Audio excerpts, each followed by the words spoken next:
நண்பனின் மனைவியுடன் கள்ளத்தொடர்பில் இருந்த மத்திய காவலரை மனைவி சிறைபிடித்த சம்பவம் குமரியில் பெரும் பரபரப்பை ஏற்படுத்தியுள்ளது.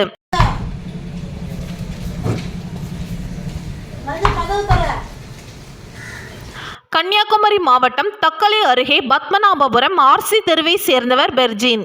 இவர் திரிபுரா மாநிலத்தில் மத்திய காவல் படையில் பணிபுரிந்து வருகிறார். இவருக்கு கடந்த 15 ஆண்டுகளுக்கு முன்பு புதுக்கடை பகுதியை சேர்ந்த சாந்தி என்பவரை காதலித்து இரு வீட்டார் சம்மதத்துடன் திருமணம் செய்து கொண்டனர். இவர்களுக்கு 15 மற்றும் 12 வயதில் 2 மகன்கள் உள்ளனர். இந்நிலையில் பெர்ஜின் மனைவிக்கு தெரியாமல் நண்பனின் மனைவியுடன் கள்ளக்காதலில் இருந்து வந்துள்ளார். இது குறித்து மனைவி சாந்தி கணவரை கண்டித்துள்ளார்.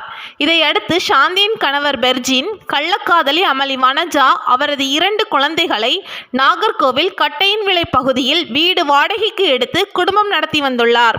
இது குறித்து பெர்ஜின் மனைவி சாந்திக்கு தெரிய வந்ததும் கணவரின் கள்ளக்காதலியின் வீட்டின் முன்பு அமர்ந்து தனது 2 மகன்களோடு முற்றுகையிட்டு கணவரை தன்னுடன் சேர்த்து வைக்க கோரி தர்ணா போராட்டத்தில் ஈடுபட்டார். எஸ் பெர்ஜின் அவர் திரிபுரா போலீஸா 12th பிரண்டேசர்ல வேலை பார்த்துட்டு இருக்காரு. எனக்கு 2 ஆம்பளை பிள்ளைங்க இருக்காங்க. என் ஹஸ்பண்ட் என்னை விட்டுட்டு இன்னொரு பொண்ணு கூட இன்னொருத்தனோட பொண்டாட்டி கூட குடும்பம் நடத்திருங்க. நாகர்கோவில் கட்டணை பக்கத்துல வீடு வாடகை எடுத்து குடும்பம் நடத்திட்டு இருக்காரு. எனக்கும் என் பிள்ளைங்களுக்கும் எந்த உதவியுமே பண்றது இல்ல. வீட்டுக்கு வர்றது கிடையாது, செலவுக்கு ரூபாய் தர்றது கிடையாது. மாசம் 52,000 சம்பளம் வாங்கியாரு. எனக்கு எதுவுமே பண்றதே இல்லை. இன்னைக்கு நானும் என் பிள்ளைங்களும் வீடு கூட இல்லாம நடுத்தல நிக்கிற அளவுக்கு நாங்க வந்திருக்கோம். அவர் சைடுல எனக்கு எந்த உதவியுமே இல்லை. எதுவுமே எனக்கு தரது. எனக்கு என்னோட பிள்ளைங்களும் தேவையில்லைன்னு அவர் சொல்றாரு. நான் என் பிள்ளைங்களும் எங்க போறதுக்கு? அந்த பிள்ளைங்க எங்க போய் நாங்க ரோட்ல நடுத்துல நாங்க நிக்கிறோம். நான் ஒண்ணு என் பிள்ளைகளை கொண்டுட்டு நானும் சாவதான் செய்யணும்.